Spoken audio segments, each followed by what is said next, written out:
بسم اللہ الرحمن الرحیم۔ اس میں کوئی شک نہیں کہ امت مسلمہ کے لیے آج کل بہت مشکلات کا دور ہے اور ہر بندہ اپنی اپنی جگہ معاشی، معاشرتی، سماجی مشکلات کا شکار ہے۔ محترم دوستو، آج کی اس ویڈیو میں آپ کی خدمت میں 3 ایسے ٹاپ آف دی لسٹ وظیفے شیئر کیے جائیں گے جو حضور نبی کریم صلی اللہ علیہ وآلہ وسلم نے اپنی امت کی حفاظت کے لیے خود تعلیم فرمائے ہیں۔ اکثر لوگ یہ شکایت کرتے ہیں کہ ہم دعا مانگتے ہیں، اللہ تبارک و تعالی ہماری دعائیں قبول نہیں فرماتے، جبکہ ایسی بات نہیں ہے۔ دعا مانگنے کا ایک پروٹوکول ہے۔ آپ اللہ تعالیٰ کی ذات پاک سے جب دعا مانگتے ہیں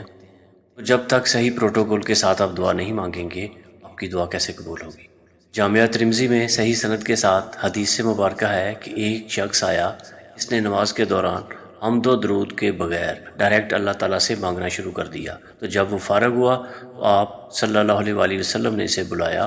اور فرمایا کہ اے سائل، تو نے مانگنے میں بہت جلدی کی۔ تجھے چاہیے کہ جب تو دعا مانگنے لگے تو سب سے پہلے اللہ تبارک و تعالیٰ کی ذات اقدس پر حمد و ثنا کر، اس کے بعد مجھ پر درود شریف پڑھ اور پھر اللہ تعالیٰ کی طرف متوجہ ہو اور پھر دعا مانگو، دعا جلد قبول ہوگی۔ ایک اور حدیث شریف میں آتا ہے کہ ابن مسعود رضی اللہ تعالیٰ عنہ نے دعا کے لیے ہاتھ اٹھائے۔ اس وقت حضرت عمر فاروق رضی اللہ تعالیٰ عنہ اور حضرت ابوبکر صدیق رضی اللہ تعالیٰ عنہ بھی موجود تھے۔ حضرت ابن مسعود رضی اللہ تعالیٰ عنہ نے سب سے پہلے اللہ تبارک و تعالیٰ کی حمد و ثنا بیان فرمائی۔ اس کے بعد حضور نبی کریم صلی اللہ علیہ وآلہ وسلم کی خدمت میں درود شریف پڑھا اور اس کے بعد اللہ تعالیٰ کی طرف متوجہ ہوئے اور اللہ تبارک و تعالیٰ سے اپنے گناہوں کی معافی کے ساتھ دعا مانگی۔ نبی کریم صلی اللہ علیہ وآلہ وسلم اس وقت وہاں موجود تھے۔ تو آپ صلی اللہ علیہ وآلہ وسلم نے فرمایا کہ تجھے عطا کیا جائے گا، تو مانگ، جو کچھ مانگنا ہے اللہ تعالیٰ عطا فرمائیں گے۔ تو اس سے دعا کے لیے ان احادیث مبارکہ سے یہ ظاہر ہوتا ہے جب آپ اللہ تعالیٰ کے حضور دعا مانگتے ہیں سب سے پہلے اللہ تبارک و تعالیٰ کی شان میں حمد و ثنا بیان کریں اور اس کے بعد درود شریف ضروری ہے۔ اگر آپ غور سے دیکھیں تو یہی ترتیب ہماری نماز میں بھی ہے۔ ہم نماز میں بھی سب سے پہلے اللہ تعالیٰ کے حضور حمد و ثنا بیان کرتے ہیں اور اسی طرح جب ہم اتحیات میں بیٹھتے ہیں تو سب سے پہلے اللہ تعالیٰ کی حمد بیان کرتے ہیں، پھر نبی کریم صلی اللہ علیہ وآلہ وسلم پر درود و سلام عرض کرتے ہیں اور اس کے بعد دعا مانگتے ہیں۔ دعا مانگنے سے پہلے آپ دعا کے پروٹوکول کا خیال کریں۔ سب سے پہلے اللہ تعالیٰ کی حمد و ثنا بیان کریں، اس کے بعد درود شریف نبی کریم صلی اللہ علیہ وآلہ وسلم کی ذات اقدس پر بھیجیں اور اس کے بعد ان وظائف کا ذکر کریں۔ انشاءاللہ یہ جو ٹاپ آف دی لسٹ 3 وظائف ہیں، یہ ہر قسم کی مصیبت، پریشانی اور تکلیف کو دور کرنے کے لیے سنت وظائف ہیں جو حضور نبی کریم صلی اللہ علیہ وآلہ وسلم کی طرف سے مسلمانوں کے لیے ایک تحفہ رسالت۔ پہلا وظیفہ ہے لا الہ الا اللہ وانت سبحانک انی کنت من الظالمین۔ جب انسان لا الہ الا اللہ انت سبحانک انی کنت من الظالمین کہتا ہے، یعنی کہ وہ اپنے دل کی گہرائیوں سے کہتا ہے کہ کوئی معبود نہیں ہے سوائے اللہ تعالیٰ کے، اللہ تعالیٰ کی ذات پاک تو پاک ہے اور اللہ تعالیٰ تو غلطی کر ہی نہیں سکتے، بے شک میں ہی خطا کار ہوں، میں ہی گناہ گار ہوں، ظلم کرنے والا ہوں اور غلطی کرنے والا ہوں۔ یہ وظیفہ حدیث شریف کی بہت سی کتابوں میں، جامعہ ترمذی اور مشکوہ شریف میں بھی موجود ہے اور قرآن کریم کی سورہ الانبیاء آیت نمبر 87-88 میں بھی موجود ہے۔ حضور نبی کریم صلی اللہ علیہ وآلہ وسلم نے ارشاد فرمایا کہ جب حضرت یونس علیہ السلام نے مچھلی کے پیٹ میں اپنے رب کو ان الفاظ کے ساتھ پکارا، لا الہ الا اللہ وانت سبحانک انی کنت من الظالمین، اور پھر آپ صلی اللہ علیہ وآلہ وسلم نے فرمایا کہ جو کوئی شخص اپنے کسی بھی مشکل معاملے میں، کسی بھی پریشانی میں اس دعا کے ذریعے اللہ تعالیٰ کی طرف رجوع کرے گا تو اللہ تبارک و تعالیٰ اس کی دعا کو قبول فرما لیتے ہیں۔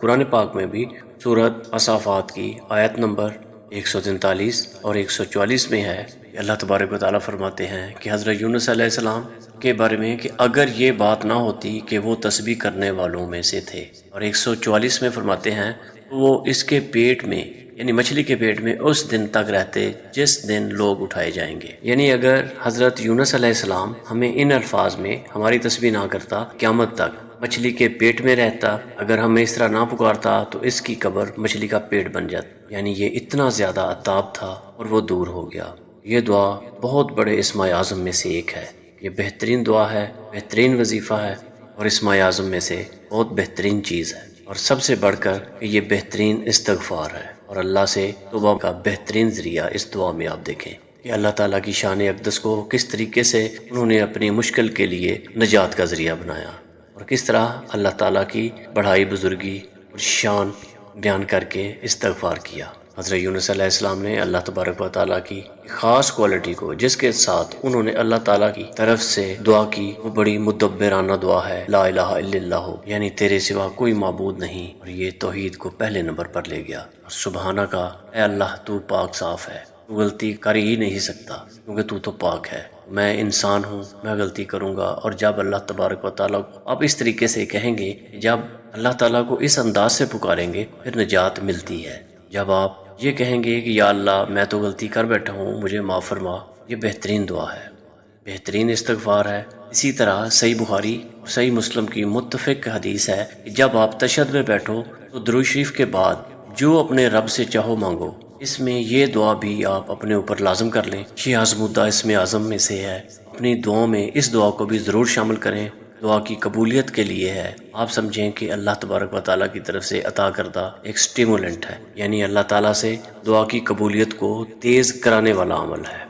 دوسرا وظیفہ وہ بھی جامعہ ترمذی میں انٹرنیشنل نمبر کے مطابق 3524 حدیث شریف موجود ہے، اور صحیح سند کے مطابق المستدرک الحاکم اور سنن ابو نسائی اور سنن نسائی الکبریٰ کے اندر بھی موجود ہے۔ اور وہ وظیفہ ہے، انس بن مالک اور سعد ابن ابی وقاص رضی اللہ تعالیٰ عنہ علیہم السلام فرماتے ہیں کہ آپ حضور نبی کریم صلی اللہ علیہ وسلم کو جب بھی کبھی کوئی پریشانی، تکلیف یا رنج پہنچتا تو آپ صلی اللہ علیہ وسلم ہمیشہ ان الفاظ میں اپنے رب کو پکارا کرتے ہیں، یا حی یا قیوم برحمتک استغیث،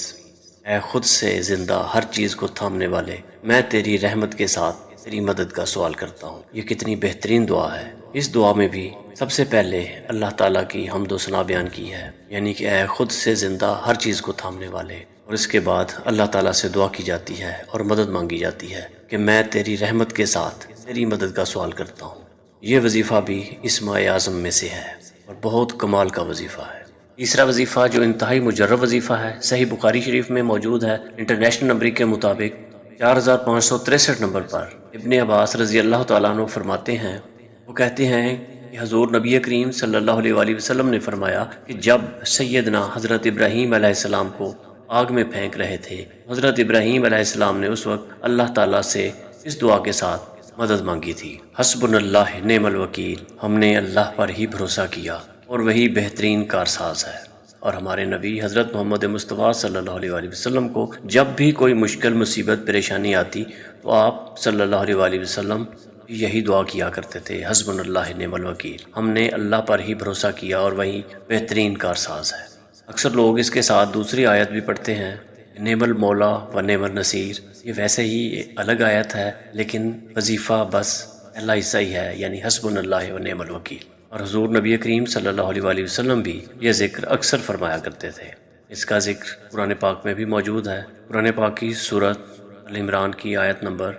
173۔ جب حضور نبی کریم صلی اللہ علیہ وسلم کو اور اہل ایمان کو یہ خبر پہنچی کہ کفار ان کے خلاف سازشیں کر رہے ہیں، تو حضور نبی کریم صلی اللہ علیہ وسلم اور اہل ایمان نے پکارا حسبنا اللہ نعم الوکیل۔ قرآن پاک کی آیت بھی ہے، اور یہ وہ آیت وظیفہ ہے جو قرآن پاک میں آیا ہے۔ اگر آپ اس آیت کو اپنے اوپر طاری کر کے دیکھیں کہ آپ کی کیا کیفیت ہوتی ہے، جب حضرت ابراہیم علیہ السلام کو آگ میں پھینکنے لگے تھے تو انہوں نے اس وقت اللہ تعالیٰ کو ان الفاظ کے ساتھ پکارا تھا، حسبنا اللہ و نعم الوکیل۔ محترم دوستو، یہ جتنے بھی وظیفے ہیں ان سب کا فائدہ اسی وقت ہے جب آپ کو ان کا ترجمہ بھی آتا ہوگا اور آپ اپنے دل کی گہرائیوں سے سمجھ کر اور زور دے کر پڑھیں گے۔ جس طرح مشکل وقت میں حضرت یونس علیہ السلام نے مچھلی کے پیٹ میں اللہ تبارک و تعالیٰ سے دعا مانگی اور اللہ تعالیٰ کو یاد کیا،